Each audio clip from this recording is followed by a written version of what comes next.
பூஜை செய்ய வேண்டிய முக்கியமான அந்த தருணம் எது? இதுதான் நிறைய பேர் என்கிட்ட கேட்டா.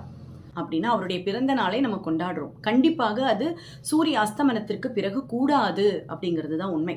அவருடைய திதி அன்னைக்கு எத்தனை நேரம் வரைக்கும் இருக்குன்னா 3:38 வரைக்கும் இருக்கு சனிக்கிழமை. ஸோ அதுக்குள்ள நம்ம கொண்டாடணும் அப்படின்னா 10:53 1:20 வரைக்கும் நல்ல நேரம் இருக்கிறது.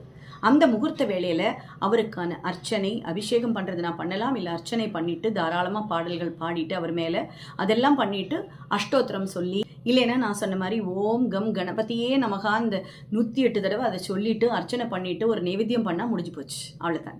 அவரோட ஹாப்பி பர்த்டே பாடிடுங்க. ஒரு முடிஞ்சதுன்னா ஹாப்பி பர்த்டே டு யூ அப்படின்னு சொல்லி கூட பாடுங்க, தப்பு கிடையாது. ஏன்னா அந்த ஒரு கலாச்சாரம் இப்போ உள்ள வந்திருக்கு. எல்லா குழந்தைகளுக்கும் அப்படி சொல்லி கொடுத்தாதான் ஈஸியா புரியறது.